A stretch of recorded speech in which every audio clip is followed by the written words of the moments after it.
sebelum kita masuk ke materi, adakah yang tidak berangkat hari ini? Siapa? Kenapa siapa? Sakit. Oke, satu aja. Oke. Begini, minggu lalu kita kan sudah mengulas kembali materi di kelas 7 dan 8 mengenai cara penulisan algoritma. Ya kan? Kemarin cara penulisan algoritma yang sudah kalian pelajari ada berapa? Ada? Yang pertama apa nih? Yang pertama deskriptif. Yang kedua flowchart. Antara deskriptif dengan flowchart bedanya apa? Kalau deskriptif menggunakan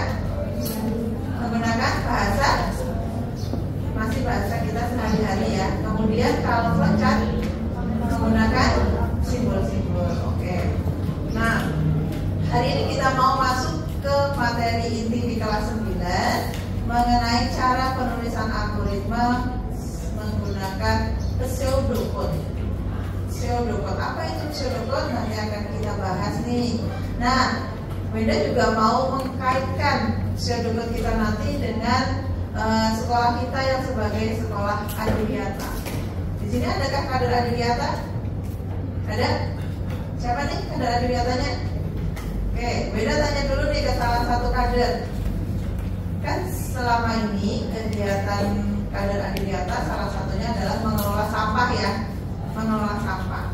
Ada sampah organik sama sampah anorganik. Nah, biasanya sampah organik itu nantinya akan dijadikan produk apa Mbak?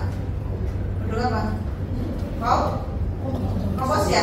Nah, salah satu contohnya yang bisa dijadikan kompos apa? Kulit buah. Terus ada lagi daun, sampah daun ya.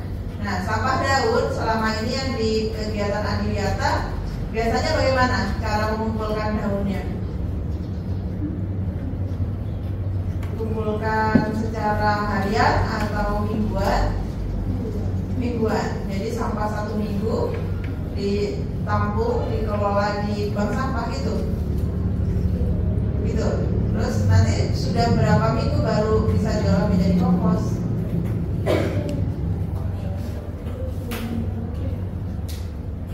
Dua mingguan. Oke, nanti kita mau bikin pseudocode-nya nih. Bagaimana cara mengolah sampah menjadi kompos ya. Kita mau bikin pseudocode-nya, alur pemecahan masalahnya. Oke. Ada yang sudah baca buku? Nah, belum ya? Oke, lanjut aja deh di sini. Pengenalan pseudocode sama seperti cara penulisan algoritma sebelumnya. Jadi harus ditulis secara apa? Kalau algoritma itu secara urut. Harus jelas apanya nih? Kemarin I P O. Apa itu IPO? I input, proses dan output. Nih kalian disapa nih. Selamat datang pahlawan coding masa depan. Bagaimana perasaanmu disapa seperti ini? Ada yang geleng-geleng, ada yang mantap banget Bu, saya pengen Bu kayak gitu. Gimana, ada nggak yang penasaran nih? Coding itu gimana kayak gitu? Susah banget kayaknya Brenda nih. Kayak gitu. Nggak, ini nanti mungkin pengantarnya yang bikin kalian pusing, tapi nanti kalau udah penerapannya, insya Allah nanti mudah. Nah, tujuan pembelajarannya yang pertama yaitu nanti kalian paham ya, dapat menjelaskan pengertian pseudocode dengan benar. Kemudian kalian dapat menyebutkan aturan-aturan dalam penulisan pseudocode dengan benar. Jadi ada aturannya dalam menulis pseudocode, sama seperti kemarin membuat apa? Flowchart. Kemudian kalian dapat menuliskan sekumpulan instruksi sederhana menggunakan format pseudocode dengan benar juga. Nah, apa itu pseudocode? Kira-kira apa nih? Pseudocode. Coba diucap dulu deh. pseudocode. Berasal dari dua kata, pseudo dan kode. Jadi pseudocode itu dia adalah kode semu, kode imitasi, bukan kode asli seperti bahasa pemrograman. Dia masih pakai bahasa kita sehari-hari, tapi lebih simple. Kalau kemarin ada input, ada output, ada baca, ada tulis. Nah ini juga masih pakai seperti itu. Jadi dia masih menggunakan bahasa kita, tapi lebih sederhana, kemudian tidak terikat dalam bahasa pemrograman. Ada yang udah tahu bahasa pemrograman? Ada? Contohnya kapan? Java, terus C++. Itu di dalamnya tulisannya kayak apa tuh? Gimana ya? Jadi tulisannya tuh kecil-kecil banget ya, banyak banget. Cuma mau menampilkan halo aja harus dituliskan banyak sekali. Kayak gitu. Tapi sebelum ke sana kita harus tahu dulu nih pseudocode. Seperti halnya kemarin Bu Eda sampaikan, kalau driver Gojek mau menuju suatu tujuan kan tidak bisa sampai tanpa bantuan yang namanya apa? Google Maps. Nah, tanpa map. Begitu juga seorang programmer atau pembuat software seperti itu, tanpa adanya pseudocode, mereka pasti akan bingung arahannya seperti apa. Ya. Kemudian ini, pseudocode merupakan cara untuk menjelaskan langkah-langkah suatu program dengan bahasa yang lebih mudah dipahami. Mirip bahasa manusia, tapi tetap terstruktur seperti kode program. Nah, kayak kata-kata kita, tapi sudah terstruktur seperti bahasa atau kode program. Nah, ini membantu programmer merencanakan logika program sebelum menulis kode sebenarnya. Ya, jadi panduan sebelum membuat kode program. Nah, fungsi pseudocode. Kenapa sih pseudocode ini penting? Membantu berpikir logis. Sama seperti yang sudah kita pelajari kemarin, dia membantu menyelesaikan masalah dari yang kompleks menjadi yang lebih terstruktur. Kemudian sebagai jembatan bahasa, menjembatani antara bahasa manusia dengan bahasa yang dimengerti komputer. Ya, komputer tidak mengerti bahasa kita. Mau bahasa Indonesia, bahasa apa dia nggak ngerti. Jadi harus dituliskan ke bahasa pemrograman, bahasa yang dimengerti oleh komputer. Nah, sebagai alat komunikasi antara si pemesan dengan si pembuat program, seperti itu. Nah, ciri-ciri pseudocode yang efektif, yang pertama adalah bahasanya sederhana, sudah tidak disusun panjang-panjang seperti deskriptif. Masukkan air ke dalam panci, itu kan masih deskriptif ya. Nah, pseudocode sudah lebih sederhana. Jadi pakai baca, tulis, jika, ulang. Baca panjang, baca lebar. Input panjang, input lebar. Tidak spesifik. Ingatkan kembali, tidak terikat pada aturan kode program tertentu. Jadi fleksibel, bisa dipakai ke bahasa pemrograman apapun. Nah, terstruktur dan urut, jadi jelas, ya, dari awal sampai akhir itu jelas urutannya, tidak berhenti di tengah-tengah juga, kemudian tidak ambigu. Nah, fokus pada logika, jadi menekankan pada alur pemecahan masalah, bukan kode programnya yang dituliskan, tapi alur pemecahan masalah. Kelebihannya mudah dipahami. Mungkin kalau sekarang masih nyut bingung apa nih kayak gitu ya. Tapi nanti ketika kalian sudah belajar menuliskan, kalian tahu strukturnya, kemudian langkah menuliskannya gimana, kalian pasti cuma kayak gini, kecil banget. Kemudian tidak bergantung pada bahasa pemrograman tertentu. Sangat cocok untuk diskusi tim dan pembelajaran awal dalam merancang program. Kekurangannya adalah tidak bisa langsung dijalankan oleh komputer karena dia bukan bahasa pemrograman atau kode-kode program. Nah, menuliskannya bisa berbeda, ya. Jadi Ibu Enda nggak bisa nyalahin nih, punyamu kok kayak gini, punyamu kayak gini, nggak bisa. Tapi yang dilihat adalah algoritmanya sudah jelas atau belum. Nah, ini strukturnya, struktur pseudocode.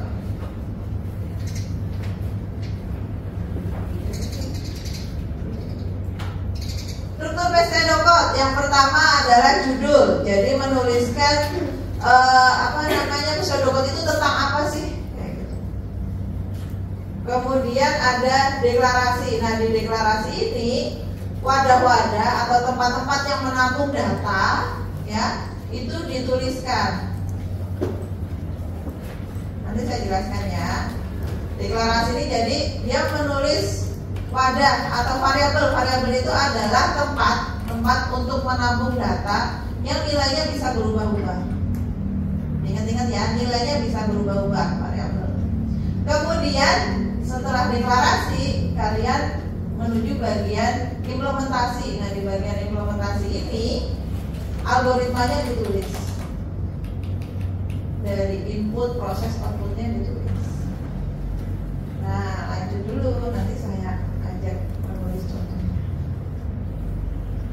Langkah menulis pseudocode yang pertama yaitu mengidentifikasi masalah. Masalahnya tentang apa sih? Misal menghitung luas persegi panjang, yaitu masalah. Nah, itu masalah yang akan diselesaikan.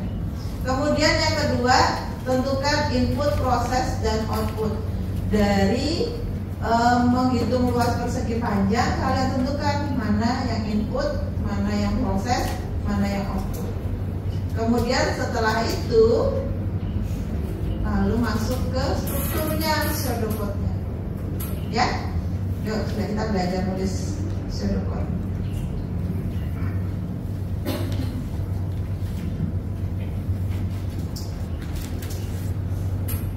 Masalahnya apa masalahnya? Menghitung luas persegi panjang. Luas persegi panjang rumusnya apa? L sama dengan panjang dikali lebar.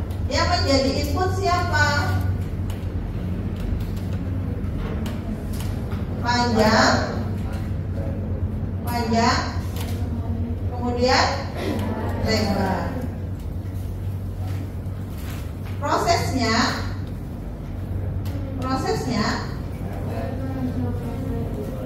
luas sama dengan panjang kali lebar. Kemudian outputnya adalah lu.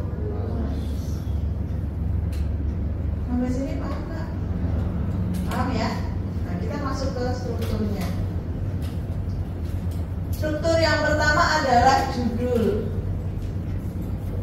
Judulnya apa nih? Pseudocode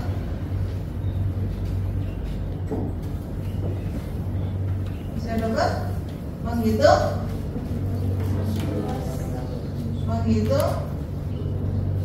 luas persegi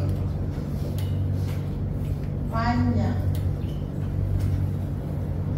Nah, sekarang deklarasi. Sebutkan variabelnya. Variabel tadi adalah suatu wadah yang menampung data yang nilainya bisa berubah-ubah. Apa nih variabelnya? Dari rumus itu, siapa yang menampung datanya? Apa? Dari rumus itu tadi, ya. Apa sih wadahnya? Yang bisa diisi data-data panjang. Ada lagi panjang, kemudian lebar, kemudian apa? Satu lagi. Nah, setelah masuk deklarasi, kita masuk ke implementasi. implementasi. Nah, di implementasi ini sebutin algoritmanya mulai dari input, proses, dan output. Inputnya kita masukkan, boleh pakai kata-kata input, boleh pakai kata-kata baca. Misal kita pakai baca. Baca apa nih? Baca panjang. Kalau yang dideklarasikan tulisannya panjang, di sini juga manggilnya panjang. Jangan di sini panjang, di sini pendek. Ya, nanti programmernya bingung.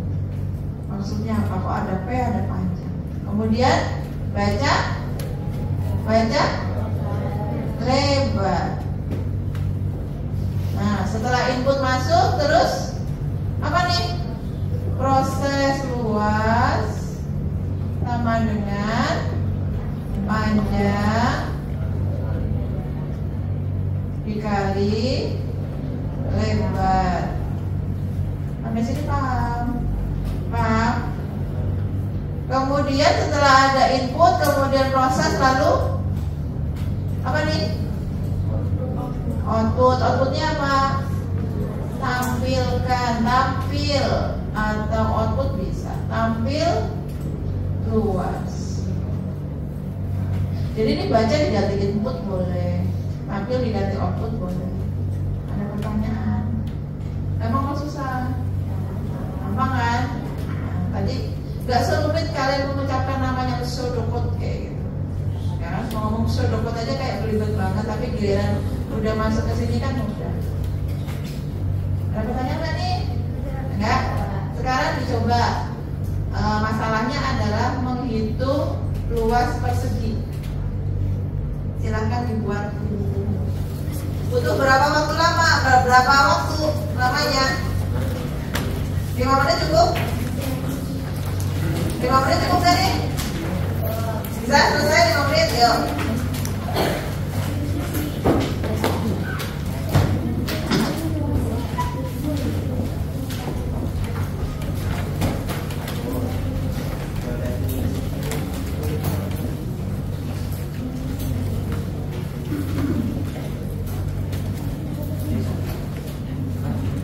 Tentuin dulu masalahnya apa.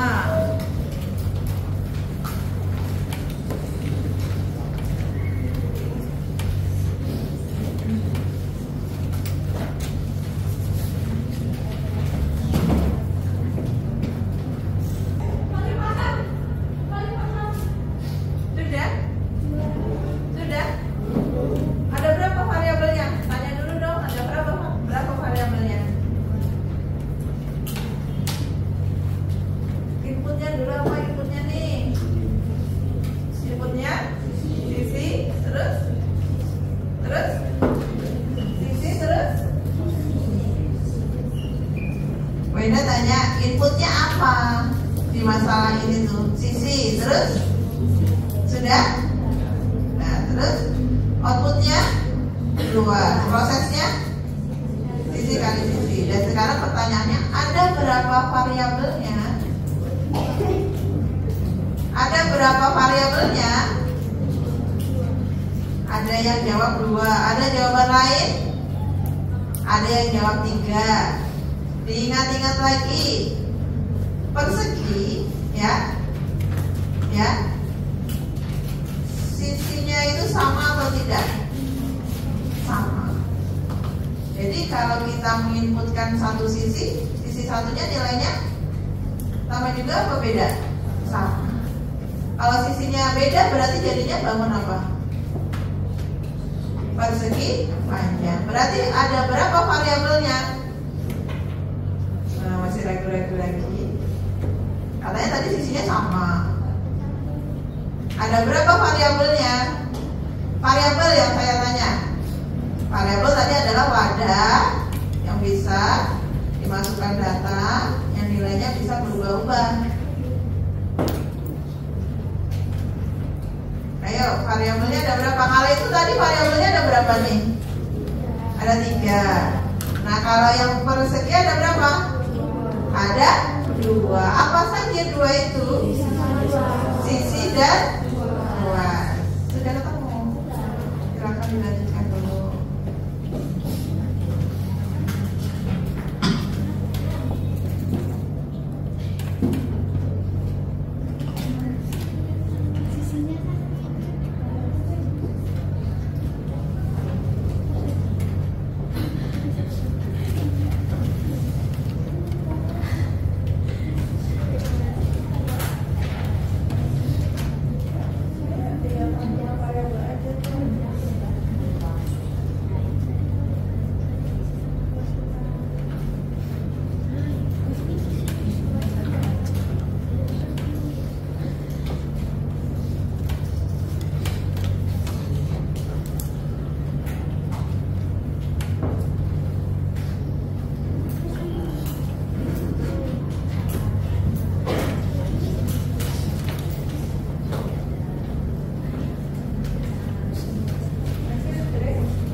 tentukan tuh infonya. Sekarang kita langsung ke pseudocode-nya. Apa struktur pertama? Judul. Judulnya apa?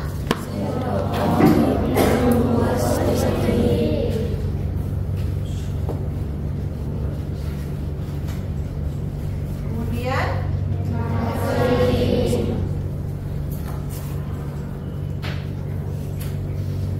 apa nih yang disebutkan di bagian deklarasi? Sisi.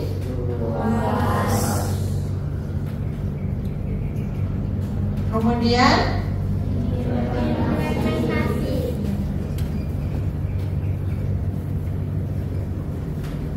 apa yang ditulis di implementasi? Baca sisi. Lalu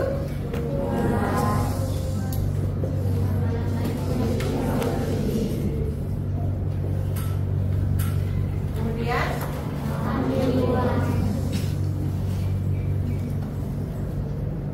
nah, cuman begitu. Ya. Gampang kan? Masih ada yang bingung? Biasanya bingungnya itu nentuin variabelnya. Ya. Ya.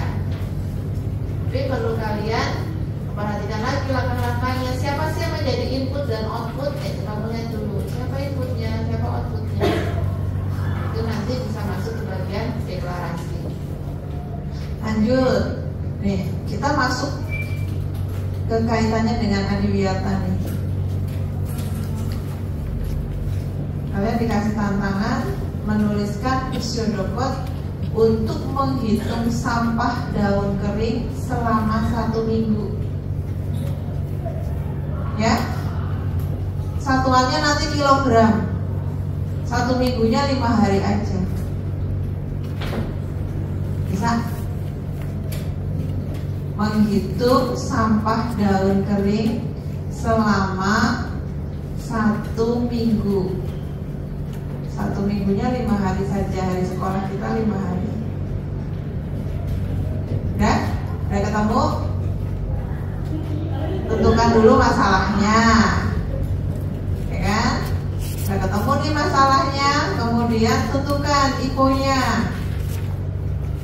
Yang menjadi input apa aja, prosesnya bagaimana, outputnya apa nih nanti. Kemudian baru kalian masuk ke pseudocode-nya. Butuh berapa waktu nih ngerjainnya? Butuh berapa waktu nih?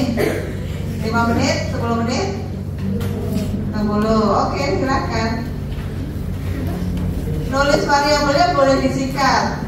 Boleh disingkat, tidak panjang-panjang nggak apa-apa. Yang penting kalian kasih keterangan.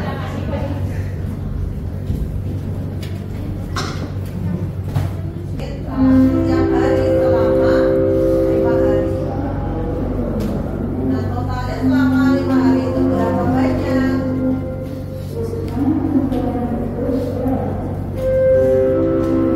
Variabelnya, ya tentuin dulu inputnya. Tadi harus ditentukan dulu. Inputnya siapa, outputnya siapa.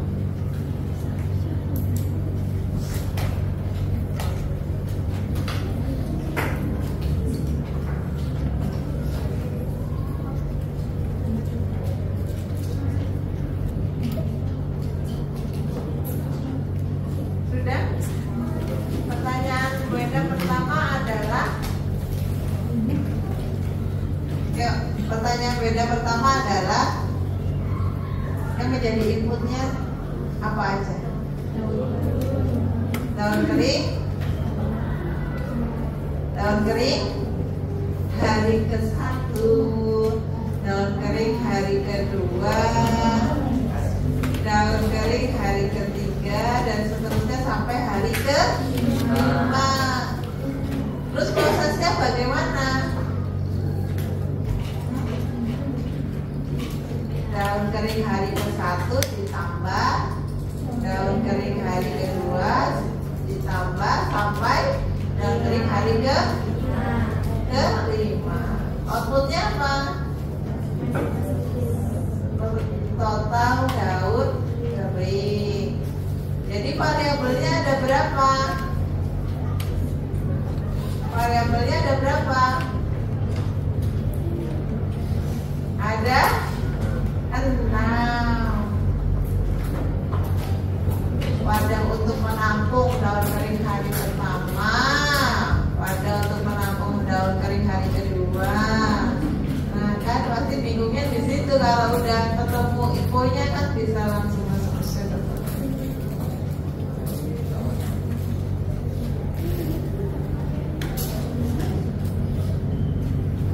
Siapa yang mau menuliskan? Apa diundi, apa ditunjuk, atau kesadaran diri nih?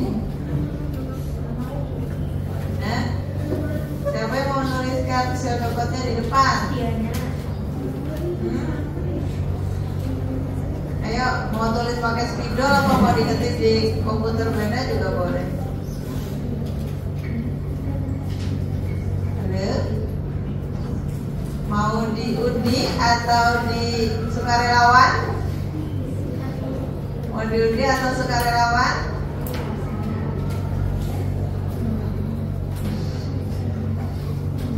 Ini gimana nih keputusan untuk dirinya sendiri aja belum bisa nih. Mau diundi atau sukarelawan yang maju? Diundi atau sukarelawan? Diundi. Sepakat? Sepakat? Beda siapa kalau kita diundi?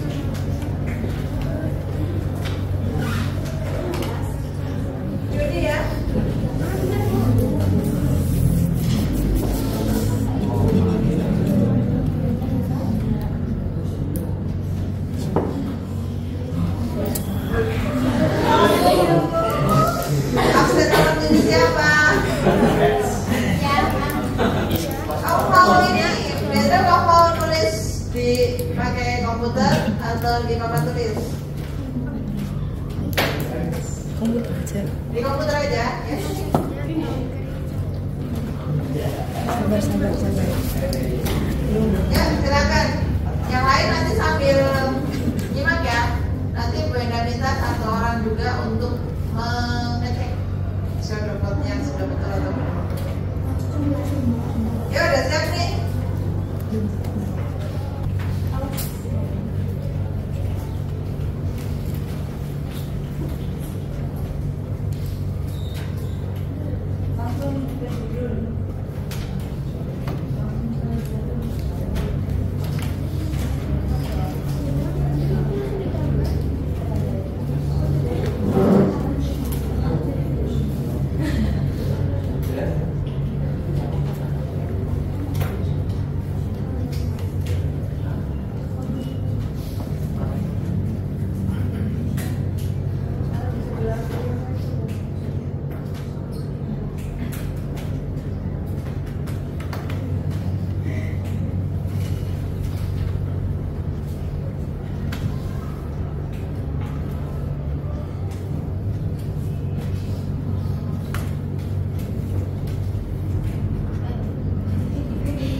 Nah, seperti itu ya. Jadi sebutin dulu, kan sudah mendefinisikan tadi inputnya siapa, outputnya apa, bisa dimasukkan ke bagian deklarasi. Kemudian masuk ke implementasi, disebutkan lagi inputnya, outputnya, prosesnya. Nah, Bu Enda mau nunjukin nih, ini kan kalian sudah membuat pseudomonnya. Bu, kalau dijadiin program kayak apa? Saya sudah membuat. Nah, nih. Jadi dari pseudocode yang sudah kalian buat ini tadi, kalau dijadikan kode program, kemudian dijalankan aplikasinya seperti ini. Hari Senin, berapa kilo kira-kira? 1. Hari Selasa, 2.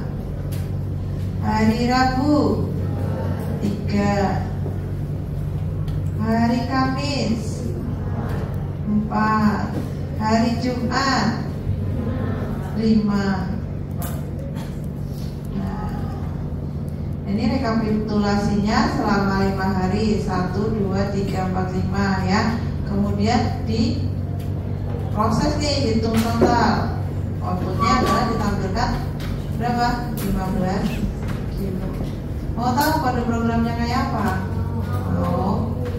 Kalau kalian ke halaman web, kalian klik kanan, kemudian view page source. Ini pakai HTML ya. Ini kelihatan semua nggak? Oh, belum kelihatan semua.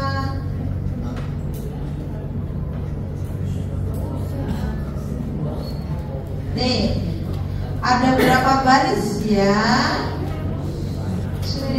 265 baris. Padahal tadi kalian nulis pseudocode-nya berapa barisnya? 1, 2, 3. Ada cuma 3 bagian aja kan? Iya seperti ini. Mau menampilkan tulisan pahlawan Kompos Adiwiyato tuh di sini, sampai sini nih. Nih, beda ulang. Nih, pahlawan Kompos Adiwiyato ada di sini kan? Nah, kode programnya di sini.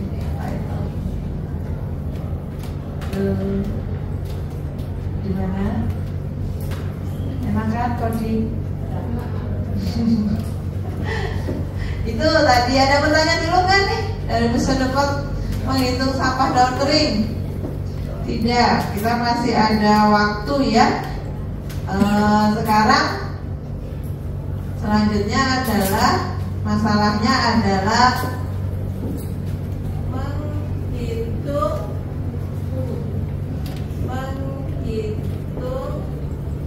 rata-rata tinggi tanaman selama 1 pekan. Menghitung tinggi tanaman, rata-rata tinggi tanaman selama 1 pekan. 1 pekannya mau 5 hari apa 7 hari? 5. Yuk silakan. Dikasih tantangan seperti itu, dikasih manfaat seperti itu. Bagaimana cara penyelesaiannya? Jangan lupa tentukan apanya dulu. Infonya.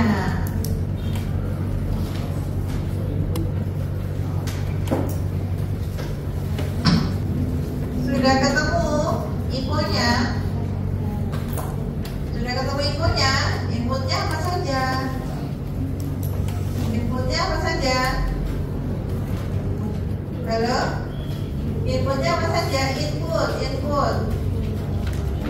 tinggi tanaman 1, tinggi tanaman 2 sampai 5. Terus outputnya apa? Total. Terus soalnya apa sih? Masalahnya apa sih? Mencari rata-rata. Jadi outputnya apa? Rata-rata tinggi tanaman. Kalian boleh menyikat T1, T2 sampai T5. Terus boleh menyikat outputnya RT kayak gitu. Tapi dikasih keterangan saat itu. RT itu apa? Rata-rata tinggi. Di-spin lagi boleh? Boleh.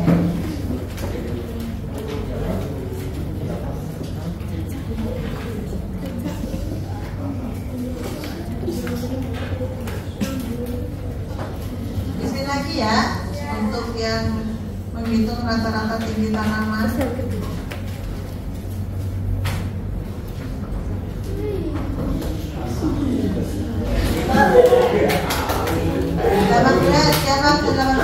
Sini depan sini. Bisa dong, masa nggak bisa? Kan udah banyak contohnya tadi.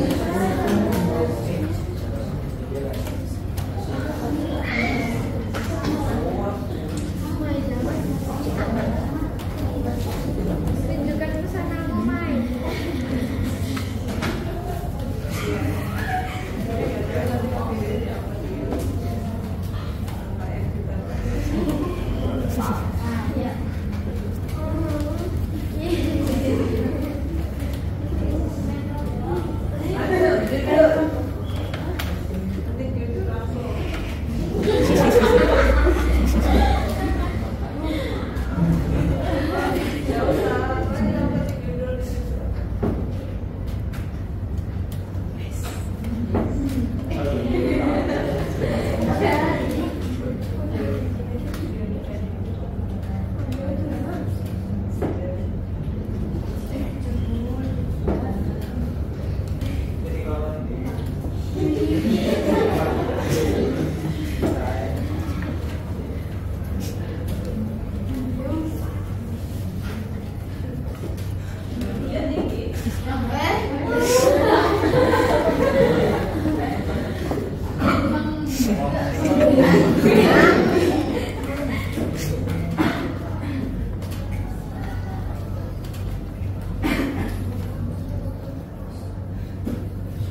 Makasih ya.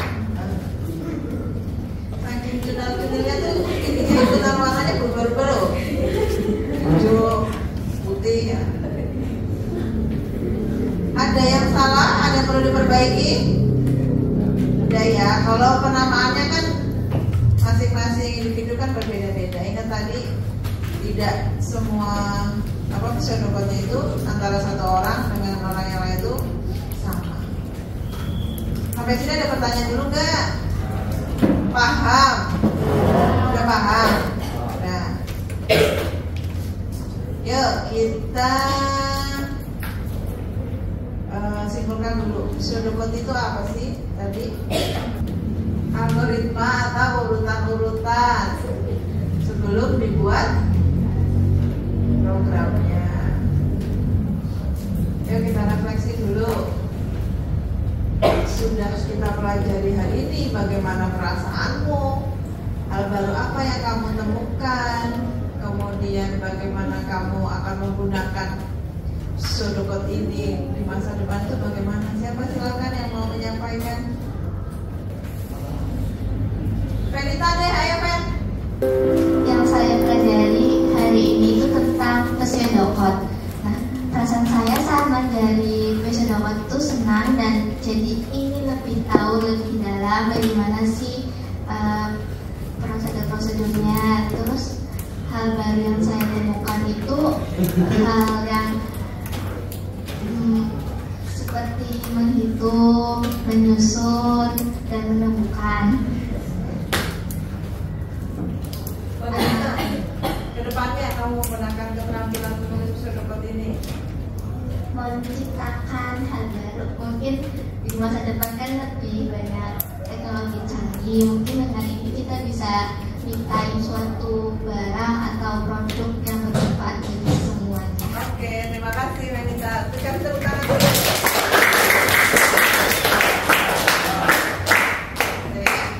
Waktunya sudah habis. Sebelum kita akhiri, silakan dirapikan dulu.